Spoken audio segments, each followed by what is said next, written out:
Honorable Chief Guest, distinguished heads of the department, eminent scholars, renowned faculty members, and my dear fellow participants, a very blissful morning to one and all gathered here.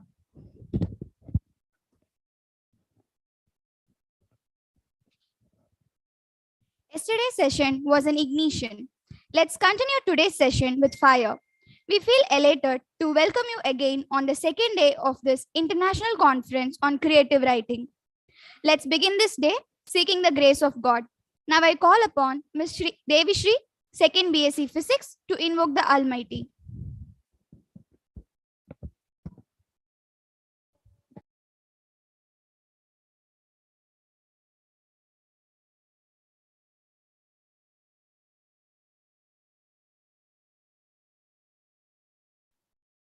ஓங்கி உலகளந்த உத்தமன் பேர் பாடி நாங்கள் நம் பாவைக்கு சாற்று நீராடினால்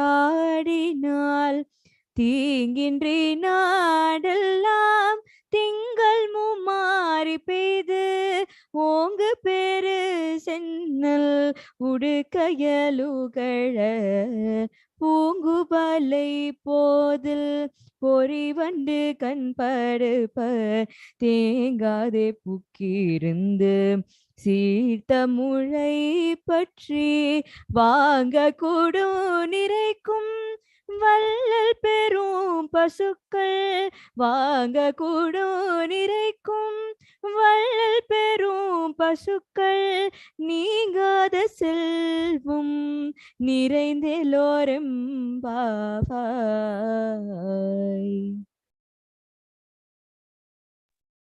Thank you, Ms. Devi Shri.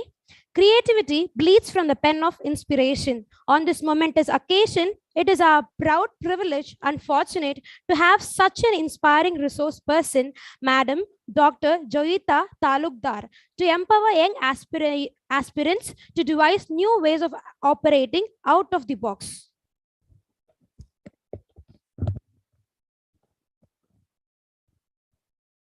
Now we request Madam Dr. P. Lalita, Assistant Professor, PG and Research Department of English, to introduce our esteemed resource person. Please, ma'am. Warm greetings to all. On behalf of PG and Research Department of English and this international conference on creative writing, I welcome you all to this session. I am pleased to invite and introduce our resource person, Dr. Joyita Talukdar, who is going to present on a wonderful topic, science, nature, and creativity. Dr. Joyita Talukdar is currently working as a postdoctoral fellow in cancer biology at the Department of Biochemistry, AIIMS, New Delhi. She had done her doctorate from Guwahati University, Assam, on interaction of cancer stem cells with mesenchymal stem cells. She is associated with NGOs basically in Assam and New Delhi, working for telemedicine of cancer patients, their palliative care and counseling. She loves to write about day-to-day experiences. She has published 2 children's books, The Black Spider and The Black World. One could listen to her story, The Black Spider, in her YouTube story reading session.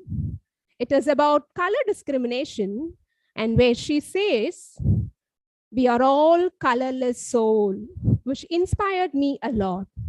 And the other book title, The Blue World, is about the importance of perseverance and patience in one's life to attain success.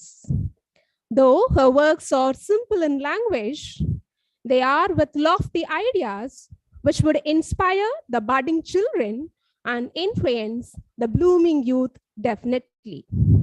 Besides a writer, Dr. Joyita is a Kshatriya dancer who performs several national and international dance programs throughout India.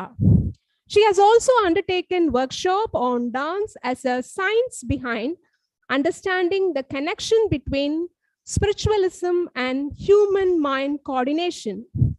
And she uses dance as a mode of psychological treatment for special kids and cancer patients. So we are proud and happy to have such an inspiring and multi-talented person amidst us who has consented our invitation and joined through virtual platform in spite of a hectic schedule. Once again, I am immensely happy to welcome Dr. Joyta Thalukdar, and now I extend my warm welcome to our other resource persons as well. Yes. So now I hand over to Dr. Joyta. Yes, thank you. Thank you. Please proceed the session, ma'am.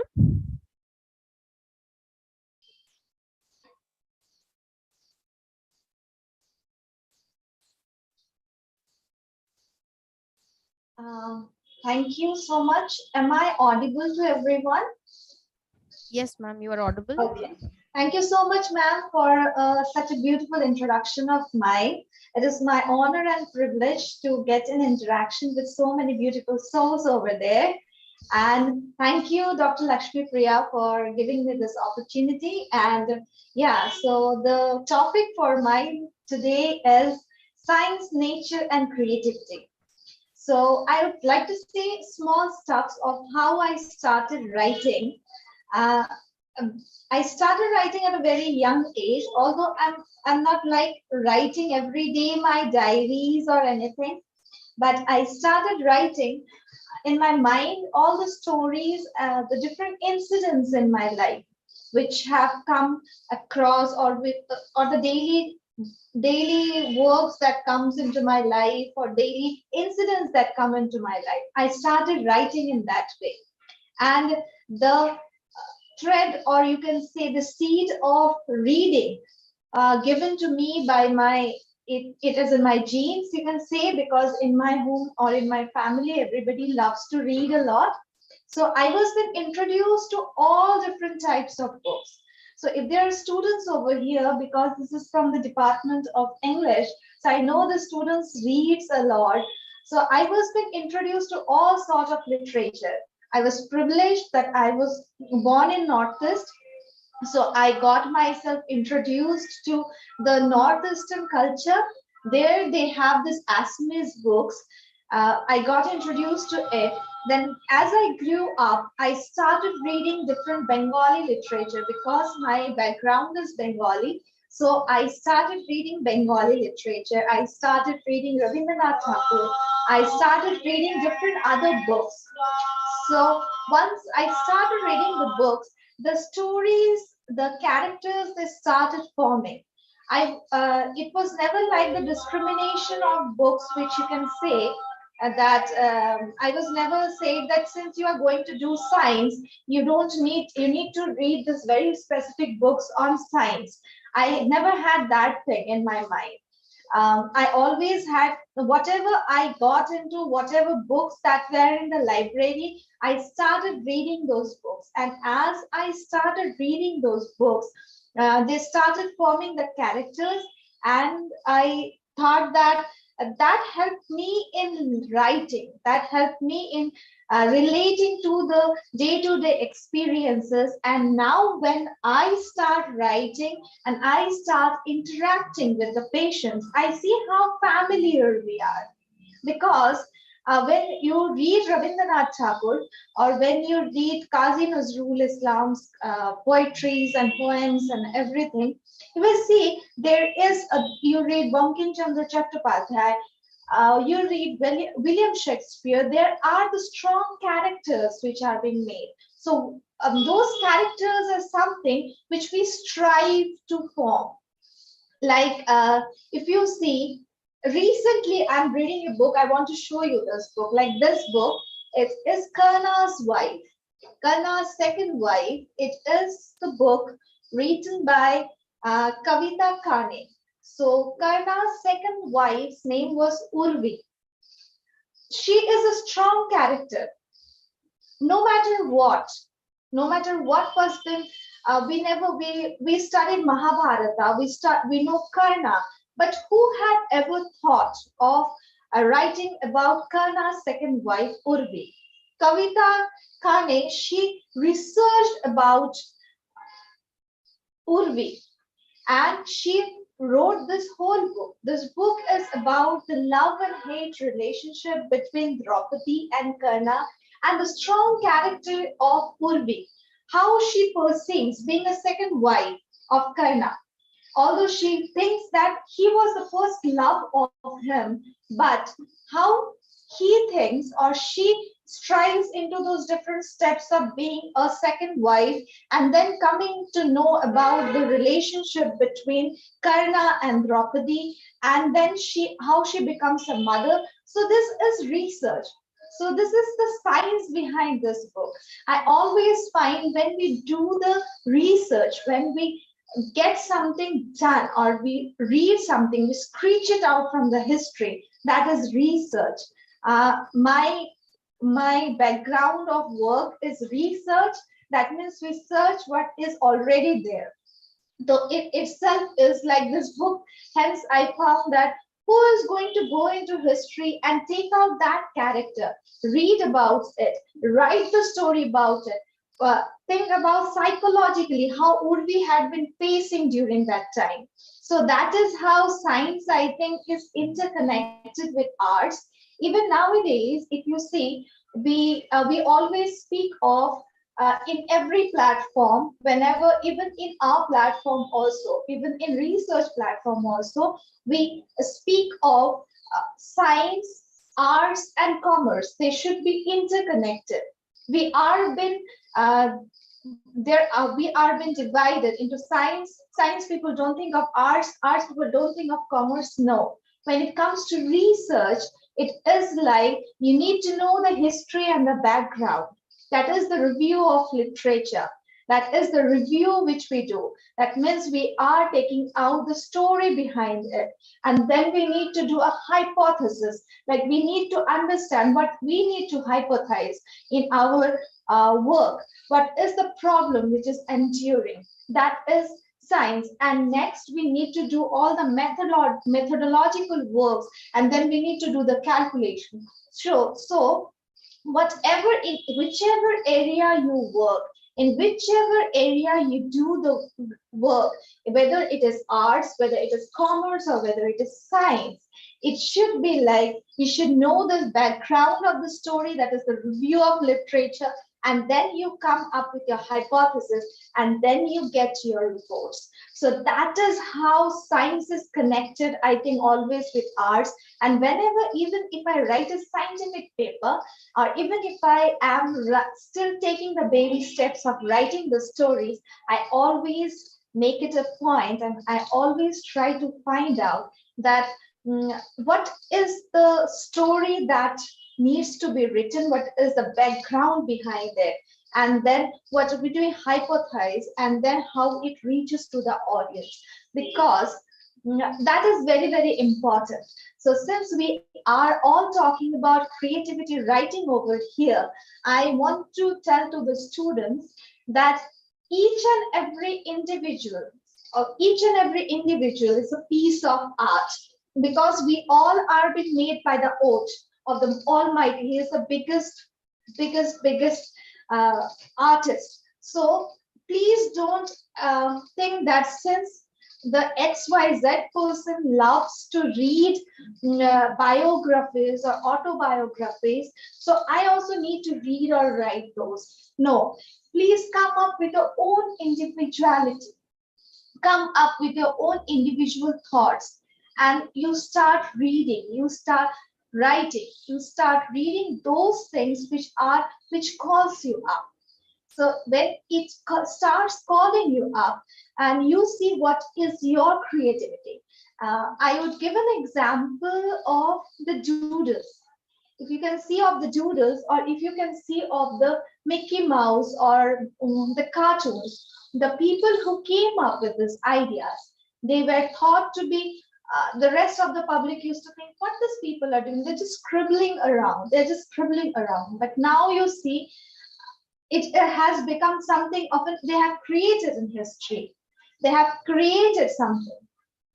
They have created which we are using. So we tend to get to our own individuality. We tend to create to our own creativity.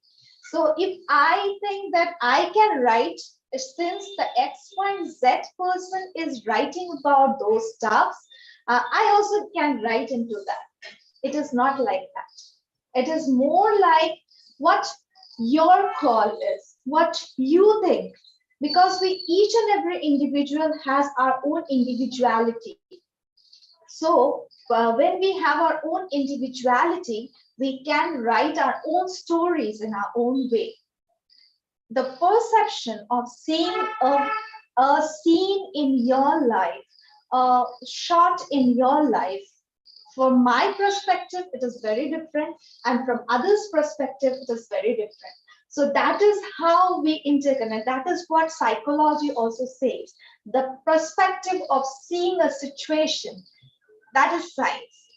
That is science. But how you put it inside, that is story, that is creativity. So that is one thing which I always want to say to you people, to the students. Bring out your own individuality. Bring out what you would know what is special within you. You would know what is unique within you. Not like somebody is writing a horror story, I too need to write a horror story. No. It is like if somebody is writing horror story, you might love to write a love story. So create your own individuality. So that is the science where we do the research. So I talked about research because this is the book which I found where she has really done a very good research on the unknown character of Urvi. So you don't know what calls you, what oath calls you.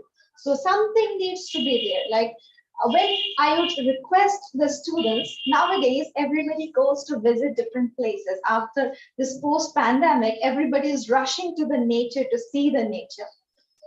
My request to the students over here is, if you go to the nature, just don't go and sit there. Of course, go and sit there to get a piece of your mind, but get connected with the people over there. Get connected with the small peoples, get connected to the villages, get connected to the very other places. Because once you go and get connected to them, you start collecting stories. Your mind starts collecting, picking up the stories, and then you bead it. You put them in your stream, you put them in your beads. That becomes a very beautiful story. We all are not the people who can go and write about traveling histories. We all cannot write about travel stories. All cannot be a traveler. I am a traveler. Like I give my example. If I take my example, it is like if I'm a traveler, I go to places, meet the local peoples, try to get the local story out from there. So that helps me to write about them. I give a very small story about it.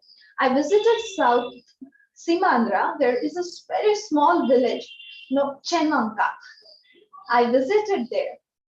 It was the very first experience in my life visiting the small village because of some medical camp over there, and we were doing some research over there on cashew nut. I still remember. It was in my post-graduation days. So when I went there, they were celebrating a festival. The name of the festival was Sambralu. I never knew what it is because in East India, there is nothing such festivals that were being celebrated. We have stories of Bihu, we have different types of Bihu, we have New Year, we have Rongali Bihu, we have different types of Bihu. But coming from Northeast India to South India, I didn't know what Sambralu is. So when I went there, I came to know that that festival has been actually celebrated for that was celebrated for 3 days, all throughout the day and night. So during that festival, I started talking with the people. There was a difference in language because I didn't know Telugu during that time. I didn't know Telugu, and they didn't understand Hindi or English so much. But thanks to my friend who helped me she worked as that translator. So she started giving me the stories. So I saw the different form of rituals that were being performed during those 3 days. And during that time, the take-home story which I took is that the Sambralu has been done, although in the name of the village, it is celebrated for the village, but it is for the girls, it is for the ladies, or it is for the women, or it is for the children of the home who are being married to different places. They are invited to their home. They're given food, they're given clothes. I could feel the strong energies of the feminism, you can say, or that feminine energy over there, the strong vibrance, like where everyone, I still remember a very small incident where every one of the village, from the widows to the daughters, were made to sit on the same row, and they were given the food, they were given bangles, they were given sweets. So I asked them, why is like, because in general, if you go to the culture of India, you will see that the widows were not allowed to eat meat or fish. This is the culture which I had seen in my area, in Northeast India, or you can say in my culture. So I was very surprised with it, because the widows and everybody were being given the same food and they were not treated differently. So I asked the elderly person what it is. So he said, they are our daughters. So we don't distinguish between our daughters. It was such a strong take-home message for me, like so take those stories from from the places. It will give you that motivation to write. Uh, I wrote about Sambralu after coming back after 1.5 years. I wrote about Sambralu, but those memories remain strong. But if I go to some mountains and I just sit down and see the mountains and the ice falling, the nature would not know. Like thousands of people go and see the nature. Thousands of people go and see the nature and they come back, but the nature never knows that you have come and seen, because it is a work of nature. It is a cycle. That is what I have learned. Like, just talk to the people, just get their stories. It is not that everyone talks. I talk, I like to interact with people, but interaction helps. Interaction is very, very important. Either it is slow, or either you take it in a different way, but interaction is very, very important. And this is one such strong story which I have taken from I remember, because the incidents are so very crystal clear, like crystal clear.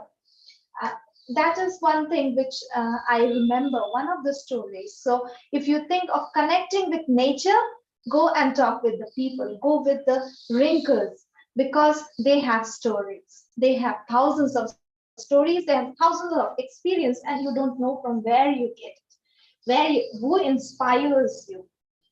So I think that is important.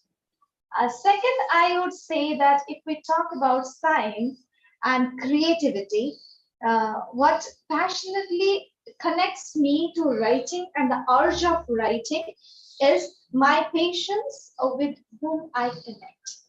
Like, I feel when we do the psychological counseling of the children, special kids, cancer patients, they have different old stories to say. They have different stories. They have different incidents. They have different anxieties. Like, I want to say you about, when talking on that topic, I want to say you about this book.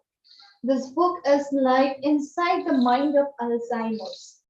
So this book is something which inspires me, because this is written by Greg O'Brien, and he's a well-known personality, but he is dealing with Alzheimer's. So he is writing about Alzheimer's, like what is his phase of Alzheimer's. Scientifically, Alzheimer's might be a different thing for us. Medically, it is a different form of perspective for us. But he writes from his own perspective because he's facing it. He is facing it. So I think this book also inspires me a lot. It has helped me to feel the pain of the patient. So when I started reading this book, before that I used to counsel patients. So when I started reading this book, I found, of course, the patients have their own perspective. So I made it a point that whenever the patient comes to me or they come for counseling or someone comes to talk with me, I make it a point to ask them the question, what is your perspective? Because we cannot put our feet on their shoes, because it is everyone is facing, and my I can only give you an advice. Somebody can just come and give an advice, but the person who is facing it is the person who is dealing with it.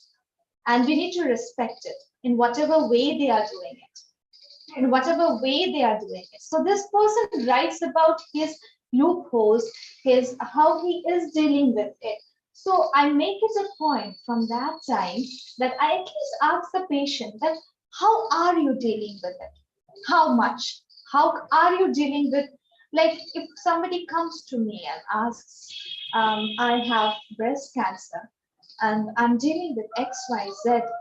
So I make it a point to ask them the question, give me the answer how you are dealing with it. So that humanitarian look, that humanitarian perspective of understanding the patient emotionally.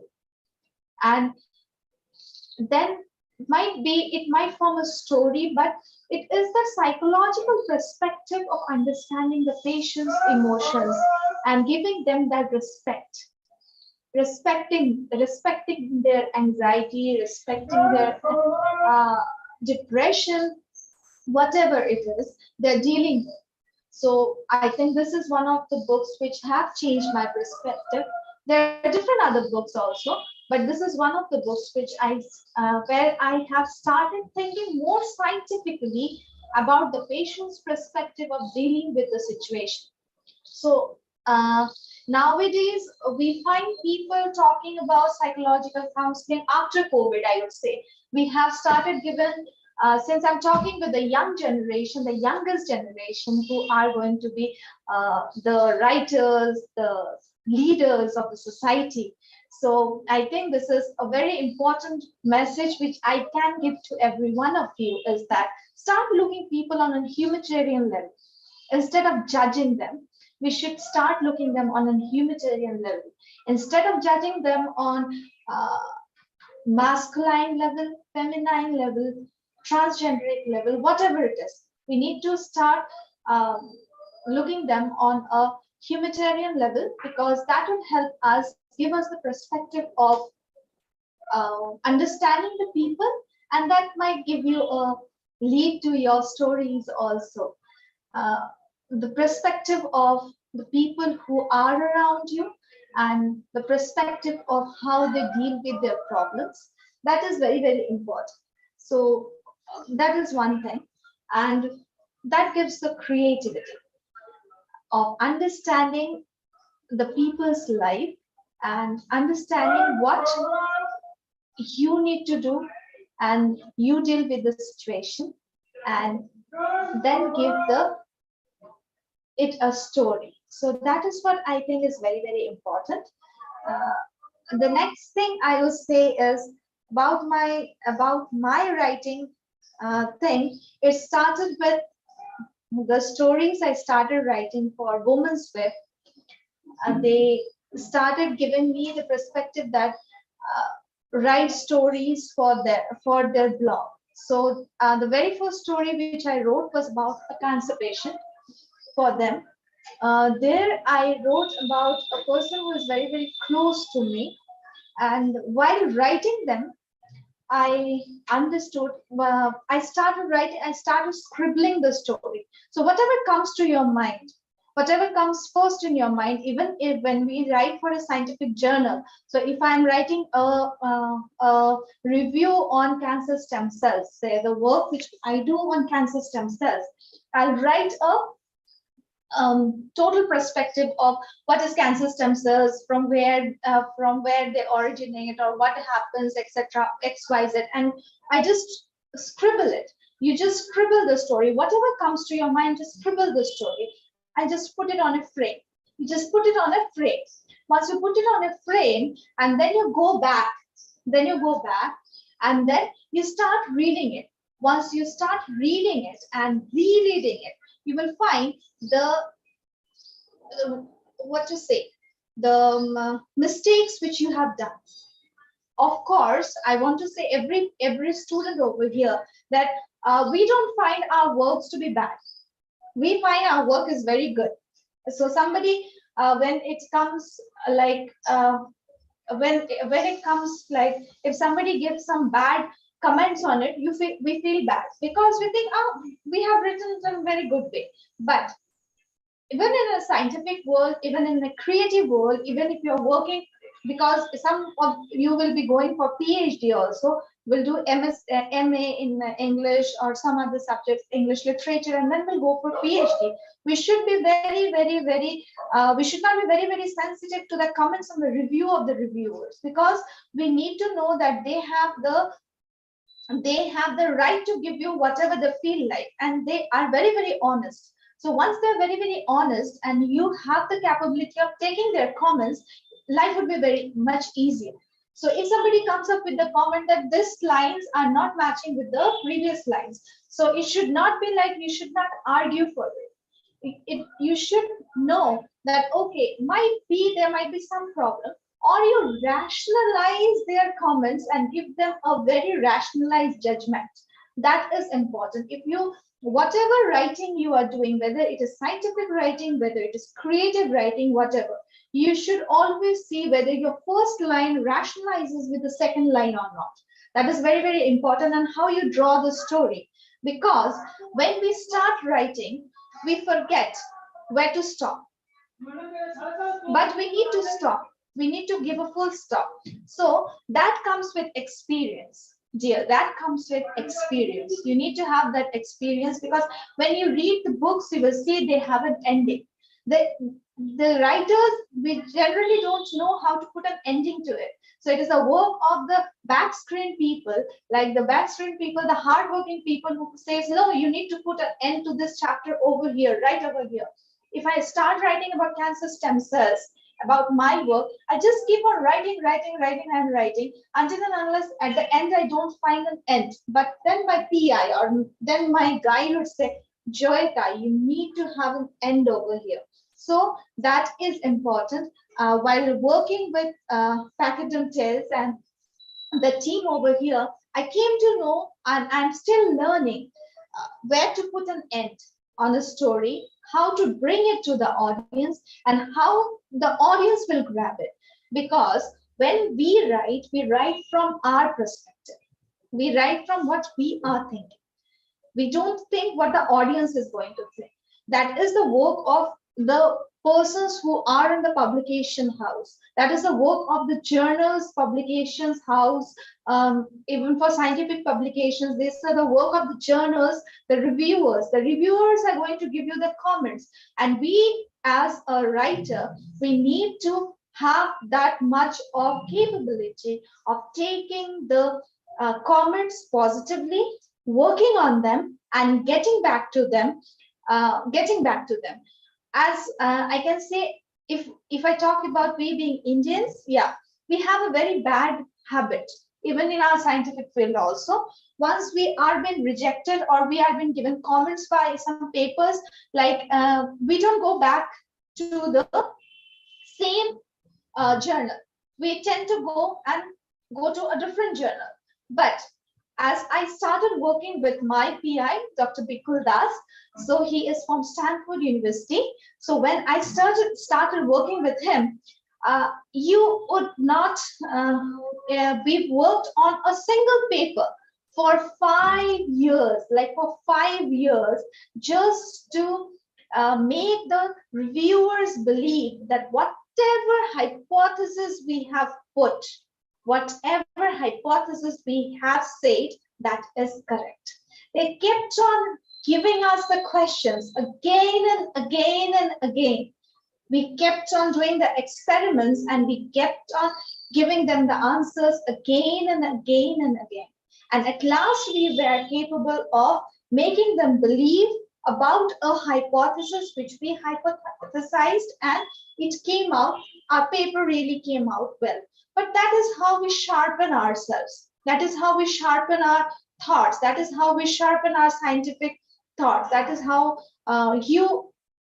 when you go for PhDs, you will sharpen out your thoughts, because if you are reading through the literatures, but at the end of the day, when we write PhD, we all are doctorate of philosophy, because philosophy doesn't have any end. The thoughts are always correct. Whatever you are thinking, it in a virtual world, it is always correct. So that is what a PhD is all about, doctorate of philosophy. We are not doctorate of science, we are not doctorate of arts, we are not doctorate of commerce. We all are doctorate of philosophy, because we all have our own philosophies. We all have our own hypothesis, and we all are doing our own hypothesis, and we are going to correct and rectify it, and we are going to tell the world that yes, my hypothesis, whatever I am hypothesized, it is correct. So if you see science, arts, and commerce in a different way, dear, no, it is not in that way. At the end, it should always be like it is a law, it is a big circle coming around, and you need to be master of all the trades just to put your story together and bring it to the audience. That is what scientific world you say, or that is what literature you say. That is what it is all about. So I think since I am talking with the students, so it is very, very important to tell them that you should not be demotivated. If you have a hypothesis in your mind, you just keep on writing. If something, while reading a book, if some question comes to your mind, just write it. Just write it. And if you feel like this question gives you a call, the question gives you a call for doing some research in it, just go ahead. Invest some time of yours in that. Probably you will come up with a good answer. Like, I will give you again a small story over here. So I was always fascinated about the difference in characteristics between a male and a female. Why there is so much of, to be very honest, there is a jealousy. We always say that women are jealous. The traits of woman is jealousy. That, to be very honest, it might not be true. It might be true, but the circumstances which I faced, we always were made to think in that way. So there I came up with a very good scientific perspective that in our old Stone Age, the women were the gatherers and the men were the hunters. So what is the characteristics of, if we go scientifically, what is the characteristics between the male hunters and the gatherers? The gatherers, who is a woman, they were left behind in the caves. They were left behind in the caves to take care of the children. And the men, they together went for hunting. So they were known as hunters. So they had a team of people doing the work. So they had a team of people doing the work, and the team used to be ran by a leader. There was a leader among them who used to run the team, the group of hunters. Now, if you see the gatherers, each gatherer is a leader. Each gatherer is a leader because they have to take care of their children. They have to take care of their children. If they don't have food, then the children are going to die. So each and every woman, they are themselves the leaders. They have that thing. Even if you go back in different societies, since I'm from Northeast, in my area, if you see Meghalaya, if you see Mizoram, if you see Manipur, if you see Nagaland, all those states are there is women empowerment. If you go to the roads of Shillong and Meghalaya, you will find the guys, they're doing the household works, and the women are there sitting in the shops. They are ruling the places because there it is like a woman empowerment. The women are the leaders. So, and in some places, the men became the head of the society, but it was never in that way because the men were always out. The men were always out, and they were always the hunters. They were always the hunters. They used to bring the food and they used to go away. They used to bring the food, they used to go away. So this was what the perspective is. And then the women, they had to take care of their family. They had to take care of the cattle, the cows, whatever they were in the home. So they became the inborn leaders. So if you see, the women are more caring. The women are more caring, and the men, they have the more of a teamwork. They love to work in a team, but the woman is a single woman team because she had to take care of the whole family. So that is the scientific reason which I found out, or you can say this is everywhere, like of the hunters and the gatherers. So this is one such thing which I started reading, and I found it in different perspectives.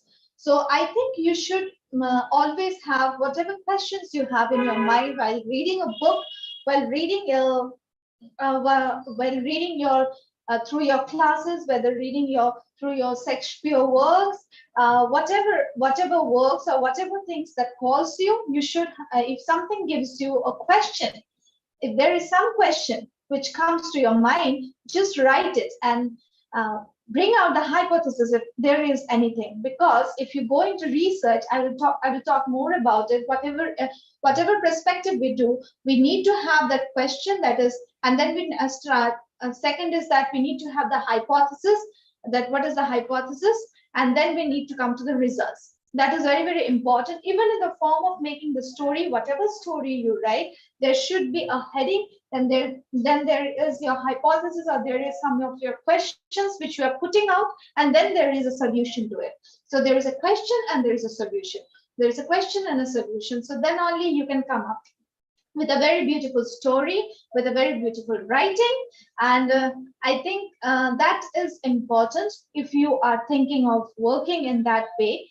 And I feel, what to say, sometimes you should interact with the people who are around, because nowadays we are much more into the social media, looking around what other people are doing, instead of investing our time on what we are doing, or how much we are reading, or what are the things we have done in our life.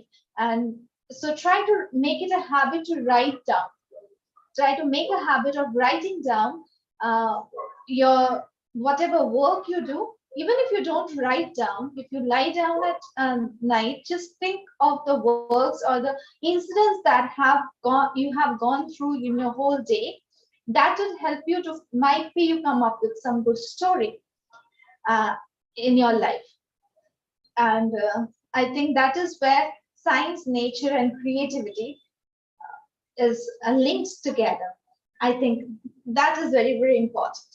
And third is like, as I say to everyone, try to question. If something comes to your mind, try to question the society.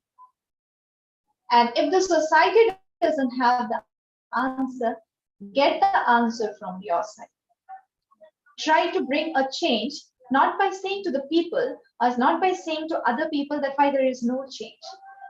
Try to get the change within yourself, and then the rest of the world will change. That is what I always think, and which is very, very important. Which is very, very important. Because I'll tell you one more story. The story is about periods. The story is about periods of my mother. So when I had my in Assam, there is a very beautiful ritual which takes place during this during this first menstruational cycle, it has been celebrated in Assam. We call it Hanti Biya, which is basically a small marriage of the child, and during that period, they are been during those 7 days, they have been kept in a home. They are been taken good care of. They're given good food during that time, and on the 7th day, when they are given a bath during the 7 days, when they are brought outside, the rituals that takes place during that time is like that of a marriage. So it is known as Hanti Biya. That means it is a small marriage. Hanti Biya means marriage. So during the time, the child has been given all the possessions she would possess during her marriage, because in Assam or in Northeast there was no such culture of marriage. Nowadays we do have this marriage ritual, but during the time, during the old times, there was no such ritual of marriage. There was like there is a bihu, which we call the Rongali Bihu, which takes place at the New Year, that is in the spring season. When it takes place in the spring season, the boys, they come to the home of the girls, of the eligible girls. They dance together, and while dancing, if they synchronize together, if they have the synchronization, if they have the chemistry, they try to understand each other during that time of spring. So it is such a beautiful thing that try to understand each other. And then the boy might, during the time, these people, they might elope. The girl might be eloped by the boy. It is just like the Krishna and Radha type of performance, or whatever ras you can see, or something like that. But it is it was very beautiful, because in Northeast there is no such culture of marriage. There is no such culture of marriage. Although it is coming slowly, we seeing the different types of marriage ceremonies of West Bengal and South India. Now we are getting into marriage ceremonies. So this is the thing. And during that, when the girl is going to elope, she can take all the possessions that her family had given to her during this Hanti Biya. So I was when invited. So let me not get diverted from the story. So I just said about the culture of Assam, because I always love talking about Assam and my Northeast culture. So the thing is, so I was been invited. I was in class 7 or 8 or 6, I think, or 5, something like that. Because I didn't know about this Hanti Biya, or the process of the periods, or the menstruational cycles, whatever it is. I was called for the very first time, and during the census, I asked my mother, "Mom, what it is like? What it is like? Why it has been celebrated?" So she gave me a very beautiful answer. She gave me a very beautiful answer. The answer was, it is the celebration of a lady, of a girl. From childhood, she enters into teenage. Teenage is a very turbulent phase. So, but to welcome that girl to that teenage phase, that you are being entertained into the teenage, you are being welcomed into the teenage. Let the whole village know that you are being welcomed. So during the time that Hanti Biya, or that rituals have been done, and the 7 days when this girl is kept in a room and they are being given good food and everything, it is to make her understand how important her body is, how important we can it is to take care of our body. They are being made to understand that during these 7 days, you need to have good food, you need to have good sleep, you need to have good thoughts. So that is what she has been pampered during that time, because girls are during that time in a very very traumatic phase, not only physically but mentally also. As we grow up, during our young age, we don't understand, but as we grow up, as we grow through our cyclic phases, we come to understand that how our hormones have been changing. Sometimes we are very erratic, sometimes we are very sweet, sometimes we are very loving, sometimes we are very angry, so sometimes we are very touchy. So these are the hormonal phases that are going on. So the girls are made to understand during the time, just concentrate on yourself. Just concentrate on yourself. The rest of the world is there. However, we all forget about it. Like on the whole of getting into this world, we all forget that we have our body and we need to take care of our body. But my mom made me understand that day that that was the important lesson that the girl is being made to learn. The important lesson is how to take care of yourself, how you are important. You are welcomed in this teenage, in where you have the right now to become a mother. You have the right now that your body is changing. Such a beautiful change. You will have change throughout your body. So you just need to pamper it. You just need to welcome it. And we give you the right to choose your partner. We give you the right to choose and take your life in whatever way you can. Our duties are to make you understand. So that is how stories were being told. Probably the morals were being told to me in every phase of my life. Like my father told me about the black spider, just like ma'am had introduced it. So this is the way how my mom had introduced me to this menstruational cycle. So I don't see menstruational cycle like a taboo. I don't see it to be something where XYZ things cannot be done. I see it that where I need to take a rest, where I need to, where my body, I understand my body, understand what are the changes my bodies are going through, what are the needs of my body. So that is very, very important. So everything, if you see through every culture, there are very strong stories. There are very strong moralistic lessons, and those lessons are not to demoralize people.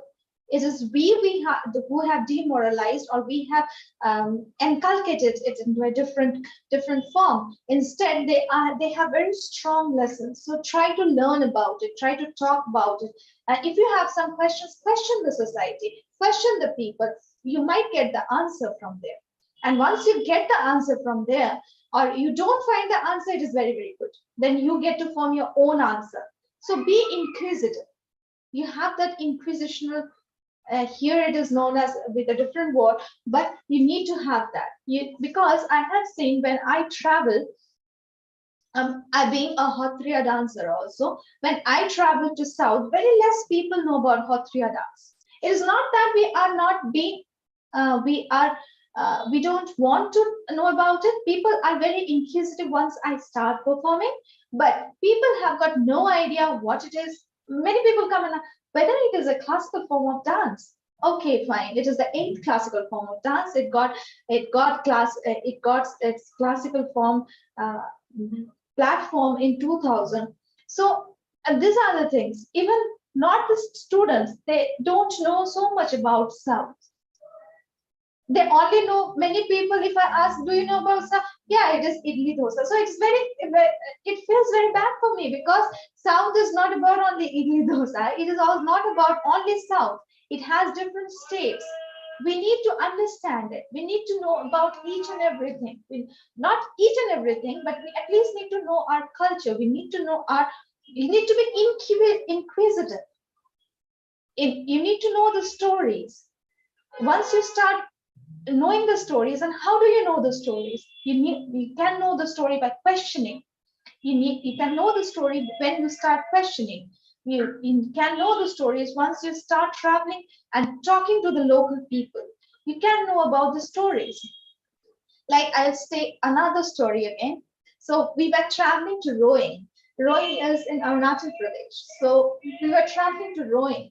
So we were basically looking for tribal medicines. So once we started traveling, we came in contact with a person. He if we can talk in different things, we can say he's a shaman. The Red Indians call them shaman because we don't understand their language. They live inside the village and they don't understand ours. So they can feel and they have interpreters and they can talk in that way.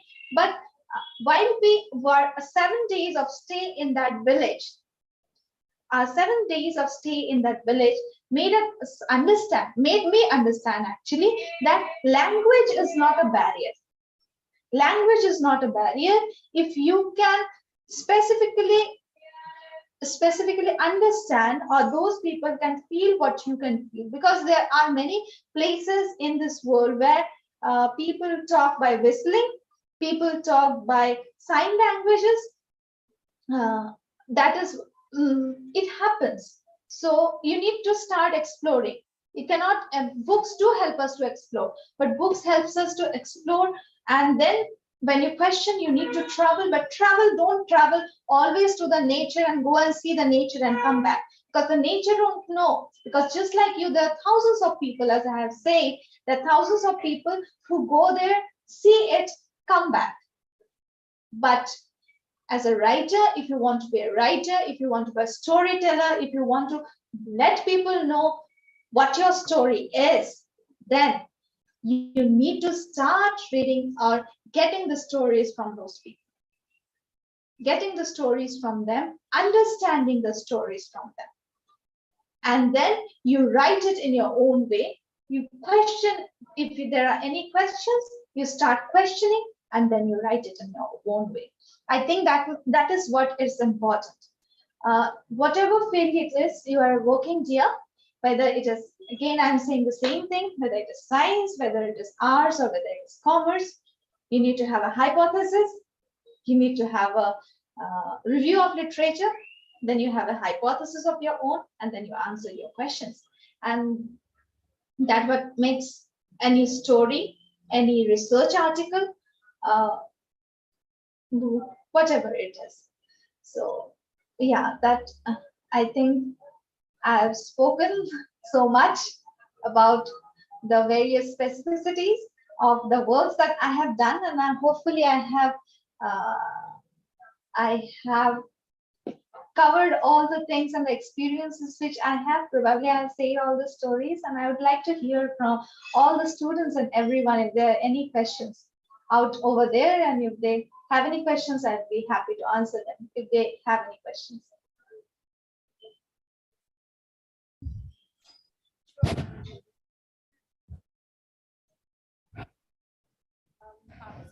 Anyone of you having any questions?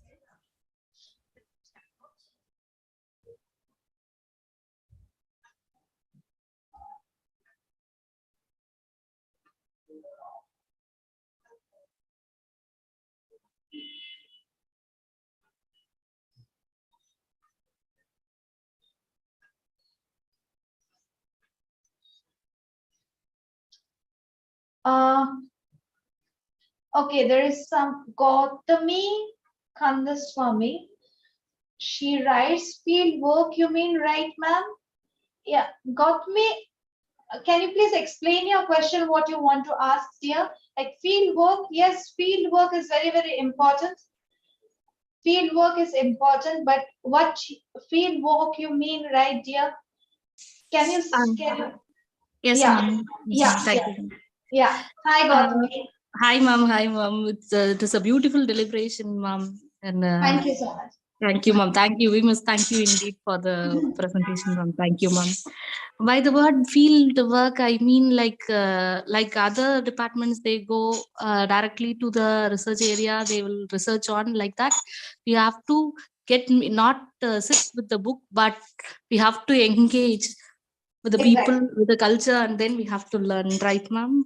Yeah, exactly. That is what I say, because see, you are students, you have the liability, you are going to be leader somewhere in your own life.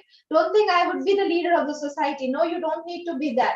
Just be leader for your own life. That would be anything. But when you think out of the box, what it means out of the box is that I don't see any box. Okay, so you start thinking what is your field of work is, what your field of work is. If you think that, okay, if I go and ask a student, or if I start asking a student, how is your day, or how was your day, and I will ask the students to 10, I will ask the question to 10 students. Okay, if you do that for like 30 days, you have 300 students, like 10 into 30. Is it 300? Ma'am. Yeah. Okay, so you already have the data of 300 students. So that makes a paper itself, that makes a story itself. Because at the end of the day, if you are thinking of doing some research, so you should have that data. Okay, so even if you read the books, like there is edition 1, edition 2, edition 3, there are different editions. There are additions in the editions, right? So we did our work on some of the books, one of the books where we started working on a single question, and we saw that in every different edition, the question's answer was being elaborately given in a different form. By the different writers. So that is the data which we have. Like I did very recently, we did a paper on COVID. We did a very recent paper on COVID, how the NGOs have been working in Northeast and in the rest of India for COVID work, like how they have been helping them. So we didn't sit down with whatever work we had done. Like I was in telemedicine for the COVID. Instead of sitting down and doing my work, I started forming the data of how the patients have been helped. We started the questionnaire and everything. So we started writing the paper, and now it is a paper, right? Yes, ma'am. That is a scientific thing. It doesn't differentiate between arts, commerce, or science. Like science is for scientific. No, arts also has its own science. Yes, ma'am. Yes, because without arts, we scientists, we cannot write. Without the words, how can we write? So that is the field work. Yes, it is what I have said. Great, ma'am. Great. Thank you, ma'am. Thank you for the beautiful. Thank you. All the best, Bhavini. Thank you. Thank you so much, ma'am. Thank you, ma'am. Pleasure, ma'am. Thank you. Thank you. Okay, then there is another question. Your stories are very entertaining. What are the important process that a writer should follow when writing a story, ma'am? Okay, this is Varshini. Varshini has written a question like, your stories are very entertaining and informative, ma'am. Thank you so much. What are the important process that a writer should follow when writing a story, ma'am? As I said, Varshini, as a writer, we don't know how to put on a full stop. We don't know where my story should end. So we just scribble it. We just start scribbling it. So you just start scribbling it. The first scribble is just a scribble. It is all the junks you put into the writing. All the junks you have, you just put it into the writing. Second is to go back, review it, and then you would see just like a second perspective. Start reading it as a second person. Criticize your own work. If you start criticizing your own work, you will find where the full stop should be. Then you have good people like Dr. Lakshmi Priya, Pachyderm Tales, and the different publication houses. So they are the ones who would put a knob and say, here is where you should put an full stop, and the story should be only up to this. The story should be only up to this. This is how the up till where the audience is going to grab it. So there is you as a writer, then there is you as a criticizer, and then there are the reviewers. The reviewers' comments, as I say, are very, very important, and you take it very, very positively. When the reviewers' comments as negative, they take them as positive because they're giving you an honest view of how the audience or the layman, you can say, the layman public is going to take your story. So that is how I think Varshini, and it is experience, of course. Once you start writing your first one and you get back, After 10 years to your first one, you think, oh, is it this what I have written? Okay, it is a chunk, I think. So that is how it comes. I think that these are the three things. Okay, then I think Varshini, I answered your question. Thank you so much for your question. Then there is Harsha Vardhani to everyone. It was a wonderful session. Thank you, ma'am. Thank you. What is your advice for the aspiring writers on how to handle the writer's block? Hi, Harsha Vardhani. Thank you so much for appreciating the session. And what is the advice for aspiring writers on how to handle the writer's block? The best way to handle the writer's block is just let it be the way it is. It is a phase. It is a phase. And during that phase, if you feel like reading, just read whatever XYZ comes to you, whatever calls you, just keep on reading. The writing will just come. The writing will just come because, to my very personal experience, I have been writing a review paper for the last 2012. Yeah, for the 10 years, we have been writing a review paper and we have been reviewing it and re-reviewing it and getting blocked several times, then recreating it and then doing it and then putting different aspects in it. But it is still not under publication because every time we come up with one block or another. Because since in a scientific writing, we write in a group. So what happens? One gets blocked, other gets hyper during that time. So during the time, what I can say to everyone is that just keep reading and just don't emphasize on what I need to write, what I need to write, what I need to write. Oh, I need to write, I need to write. No, it would come. It would come. Eventually, one fine day or one fine night, you just get up and write it. Just let it be. Enjoy the phase. That is what we take too much of stress. We take too much of stress and we think, oh, I cannot write. Oh, this needs to be done. No. There is one research which I need to say is that about the deadlines. If I have ample amount of time, I can speak about it. Like if there is a deadline for a work, suppose say 30 days, there is a deadline and that there is 7 members. Okay, so they will take that much length amount of time of that 30 days of doing the work, but they will eventually complete it in the last 3 days. But if you have a deadline of just 3 days and the same team, they would do double work and complete it. Got my point? So it is not like don't emphasize so much, because if you emphasize on your problem, you are not solving the problem. You are creating a puzzle and more puzzle on the problem. Just let it be. The time will come and you will write. So don't think or don't worry so much about the writer's block. Right? Then very nice session, ma'am. Thank you so much. Thank you, Dr. Bharti. Got me. Thank you. Hello, ma'am. Can you please? Okay, there is VS Uday Varshini. Hello, ma'am. You've asked to look for the humanitarian perspective. Can you please say how to look for the humanitarian perspective? Okay, so humanitarian perspective, VS Udaya Varshini. I'm sorry if I mispronounced your name, but I think I pronounced correctly. Okay, can you please say how to look about a humanitarian perspective? Humanitarian perspective is non-judgmental perspective of only listening to the person and understanding, not commenting.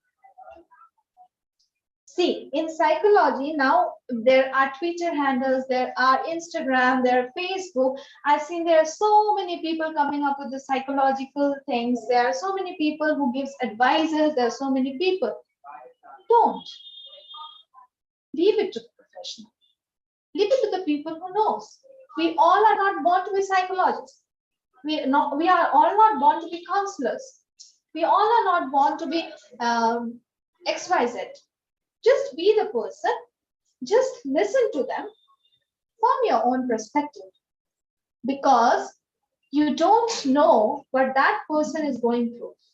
This is a very important thing. If the students are listening to me, and the students are listening, so I would say that nowadays we have a very bad habit that we go to because we, in one way or other, we all are fighting with depression, with anxiety, because the world is just like upside down. We are dealing with a virus, unknown virus, with different strains. We have so many anxiety issues. Now, some good day, somebody comes up, they have an anxiety issue, and somebody comes up, oh, I understand what you are going through. No, never say that. Never say that. That is a non-humanitarian comment. Never say that. I understand what you're going through. You never understand what they're going through because you cannot solve their problem. Their problem needs to be solved by them. You just need to be there strong. Be with them.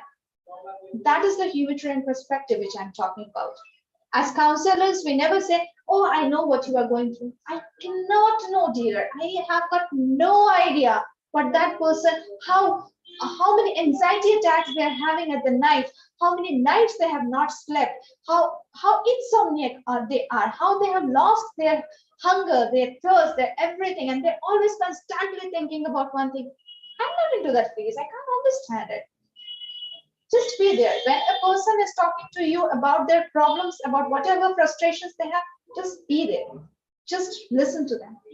That is the humanitarian perspective, which I think I always think that is important, and that is what I'm talking about. I think we, as Udayvarshini, answered your question. Again, there is Saundarya Balakrishnan. She writes, how do you confront negative comments you receive? And please tell us how to balance our career and passion, because I'd like to know your good answer, being a classical dancer and a PhD scholar, and that would be helpful. Okay, Soumya Balakrishnan, thank you so much for your comment. So how do you confront negative comments? So when I started my PhD and the comments started coming for my review paper, at first I took it to my heart, like, why those people are writing, they used to give the comments, what an idiotic line this is, this doesn't rationalize with the above line and all those. We used to take it personally, but instead of taking it personally, as we grow up, we come to know that probably they are speaking the right way, because they are telling us how the audience is going to grab your paper. They are helping us to clarify it. If we take that in that way, they might be telling to us, and in a very keen situation, if you know, and if you're very sure, no, whatever I have written that is correct, that rationalizes, just put on your judgment to them. Means just put on your comments, be very humble, and just put on your comments that I think I have justified my writing in this way. If you have, because the reviewers are also very receptive to whatever answers you give to them, because you should respect one thing, that we should respect, like I should respect the time you are giving to listen to my talk. So thank you so much for that. And so in that way, you should respect the time of the reviewers, that they have taken the time to read your paper and give you the comments. Once you start respecting that, you will understand that whatever they have given,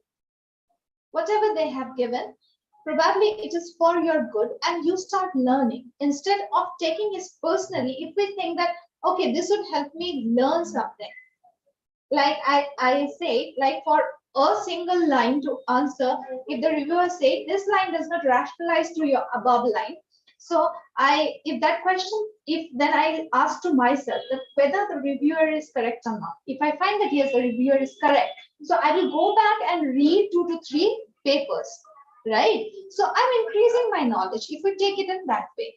And I think that is how I take or confront the negative comments. And then you have written that I would like to know your good answer, being a classical dancer and PhD scholar. That would helpful. Okay.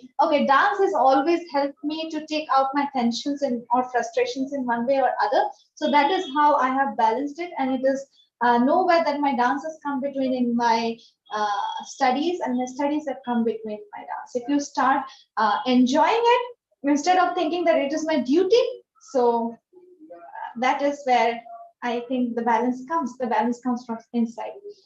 Okay, then there is Dr. V. Anuradha. She says, I thank you so much, madam, for being for your highly beneficial session. Can you provide some suggestions, that is do's and don'ts with writers' anecdotes? Okay, do's and don'ts for writers. Writing, okay, do's and don'ts. I think everyone should have their own do's and don'ts, if that is the criteria of how, or the criteria on which you write. That is what I think. So for me, the do's would be like, I'm talking from my perspective. I always think, if I'm counseling a patient, if I see through in that way, I always write in the perspective of what the patient's thoughts are, instead of putting my thoughts into it. More of it. I become like more of a liberal or more of a non-judgmental person during that time, and I just put straightforward what the patient's thoughts are, what the patient is thinking, instead of putting my own thoughts into it. If I would have been a patient, what I would have done or what I would have done. No, you should not do that. Just come up with whatever thoughts you have. That is the do's, and don'ts is like, don't put that into some other patients, some other situations, and just I think that is what I have done for my patients, or whatever the writers I come, and the do's I basically do that. Do's and don'ts. I think I answered it. Then there is Aisha. Aisha, to everyone. I feel the society has not normalized the talk of periods in public, and it may be within ladies only discussion. What is your perspective on that? Aisha, I don't literally think in that way, because nowadays we have started talking to everyone. We have started talking to boys. We have started not talking. It is like normalization. That day I was giving a talk somewhere for the Women's Day, and that during that time I started talking about transgender. We need to normalize it from our home. Instead of telling it ladies only discussion, we need to start normalizing it in our home. We have a male group, we have a female group, and then there is the transgender group. Why can't we say our children? Why don't we say our children? Okay, we have a male, there is a gender group, male, female, and then there is transgender. If we normalize it in that way, and then we start telling just like for the periods also, if we start telling them that it is going to come, it is going to happen, if the boys are being taken into the discussion. Like I would give an example of my home. I got my periods when I was in class 9 or class 10. So during that time, the sanitary napkins were been bought by my father for me, because my mother told that she has got her periods. Okay, yeah, it was during that time. So my brother asked what it is. Instead of telling him that this is something where you soak the ink, my father said to him, this is a phase of a girl, because he's just 1.5 years younger to me. And he said to him that this is a phase where the girl gets into in every month for 4 to 5 days. And during the time we need to take care of her. So it was very normal. It was very normal. So we need to start thinking about it.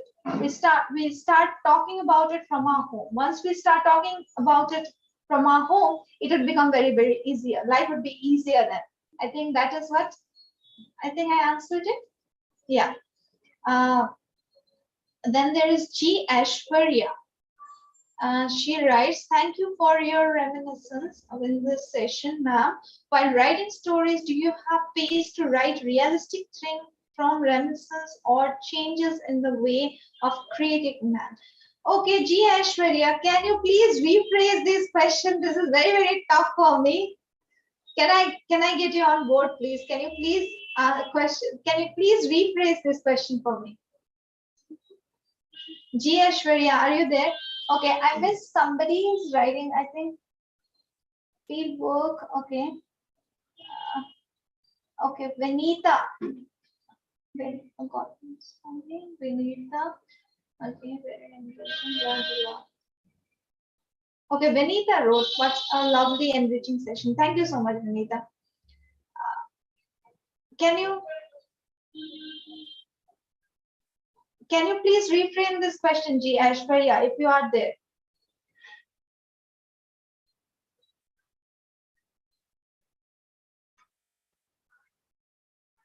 G. Ashwarya, are you there? Or can you somebody help me to rephrase this question?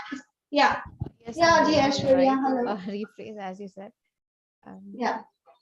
Do you have the pace to write realistic thing from reminiscence or changes in the way of creator? Yeah, because I'm not an English person, so I don't know so much of. We just stuff. try to see what she's trying to tell. Maybe she's asking about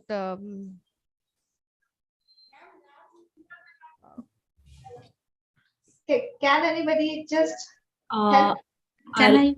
I'll do that. Hi, G. Aishwarya. You have asked about Joita. I can answer on your behalf, or you want me to just do the question? Okay. Thank you for your question. It says that while writing stories, do you have a phase to write realistic thing from reminiscence or changes in the way of creative?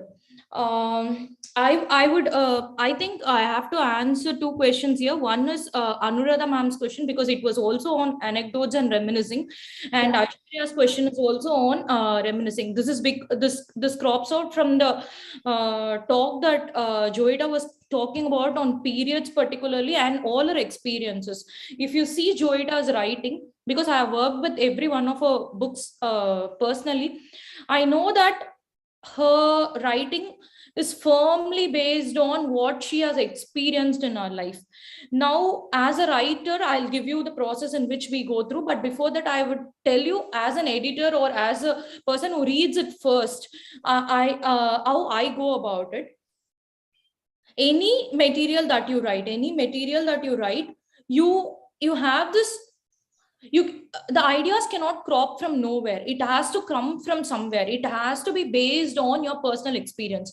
But you have to also remember that people who are reading, for example, if it's about periods, all of us can relate to it. If it is about, in Black Spider, she talks about color discrimination. Again, all of us can relate to it. So telling a story which people can relate to it has its own pros and cons. It has pros because they can relate to it. It has cons again because they can relate to it, so they already know the story. Now that is where the trick is. When you are telling a story, you need to be able to amalgamate your anecdotes, but tell it in a beautiful way, like, give your own examples, give your own settings. Now settings play a vital role here. Let's go back to Black Spider. When I was working with that book, it was talking about a northeastern girl. Now in southern part of India, we have this assumption that everybody in northeast is white. Like, when it comes to South India, we think that we are dark, but everybody else in north is white. So when I got this book, I have gone to Guwahati before. I know I have friends in Meghalaya, Mizoram, Sikkim, everywhere. So I know that they do face this problem. And the worst part is, the country doesn't discriminate them, their own people discriminate them. So it was very important for us to voice that out. It was very important to tell that it's not South Indians who is discriminating, it's not other North Indians who is discriminating, but it is your own friends who are discriminating you. That sort of is very important and very vital for us to communicate. And that is why when we were doing illustration parallel to it, we saw to that the girl who was illustrated. I do not know if Joita has the book near her. I can show you. I can show you guys the book. If you see the cover page, we made it sure that the girl looks not dark like us, like me, but they don't look fair as well. We worked on the layers. Now, as a children's book, this illustration is very important because it has to represent a Northeast Indian, not any Indian. And hence that sort of became the vital point when we were working. But as a writer, if you ask me what are the things that I would have portrayed on, the metaphor in which Joeta worked out was black spider. She kept saying that she was being called black, dark, and the metaphors that she has used are very personal.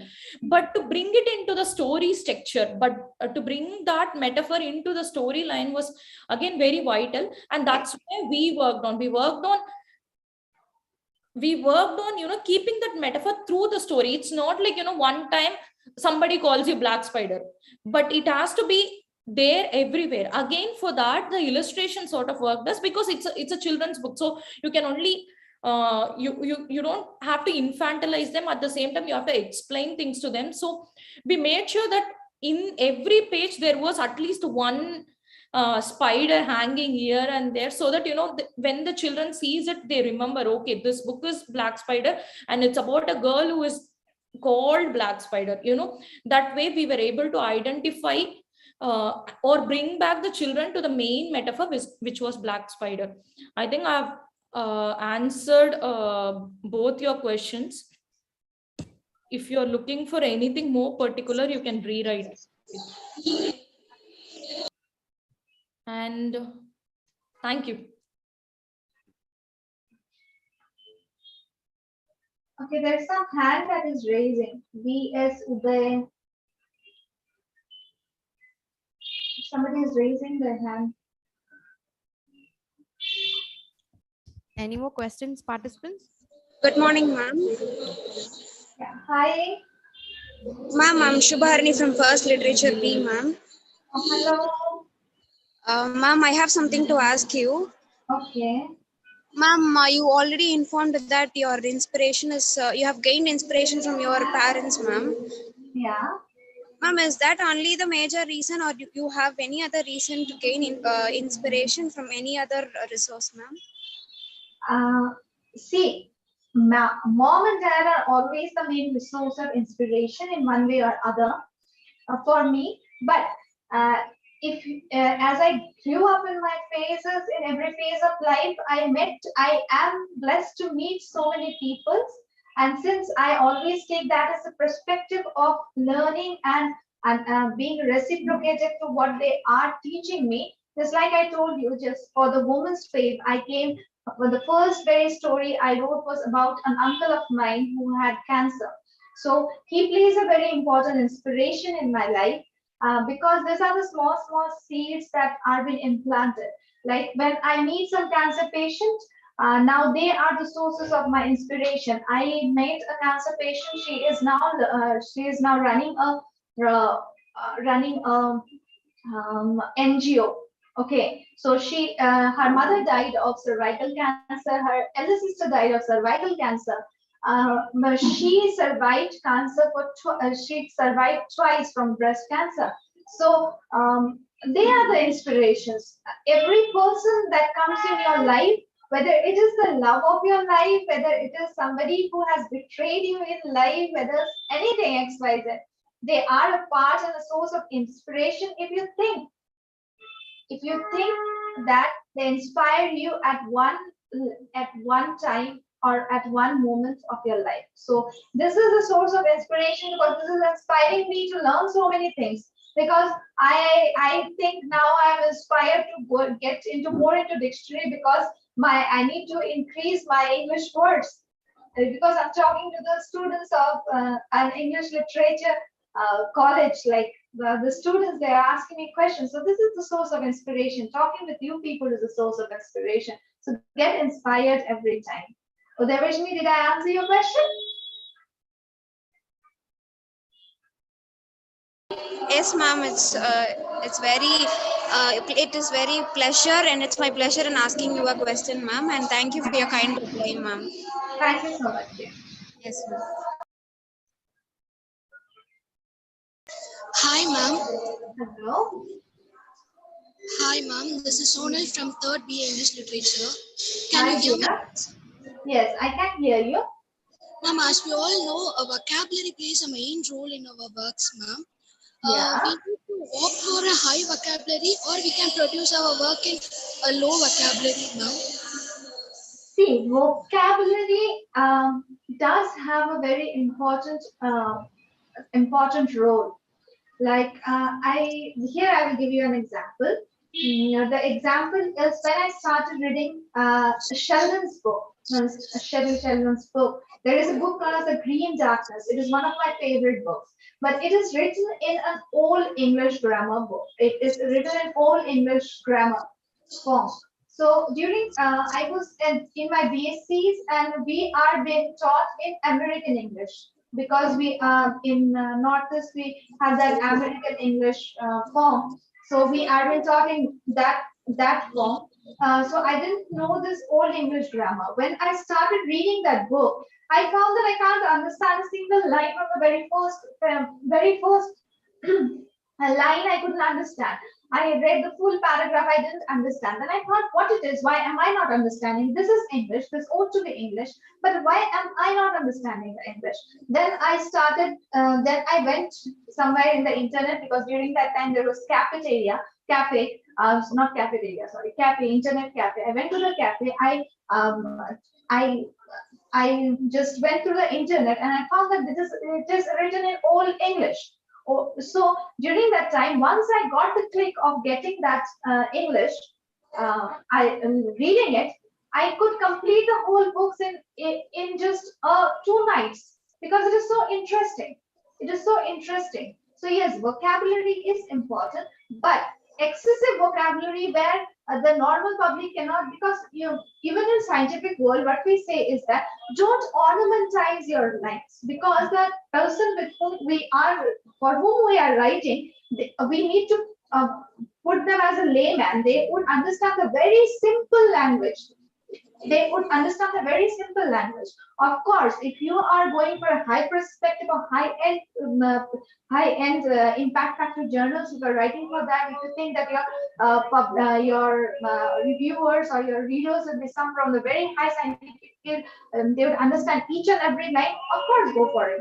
But always try to write your thoughts in a very simple language, so that the layman or the people can understand it. Okay. So I think I answered your question. Clear explanation, and we all loved your session, ma'am, which was called as part 2. Okay. Thank you. Thank you so much. Thank you. Thank you.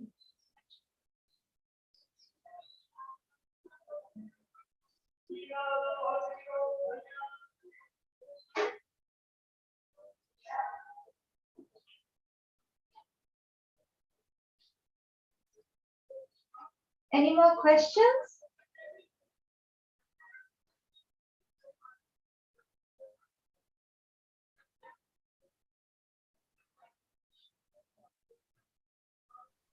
Anyone else wants to ask any questions?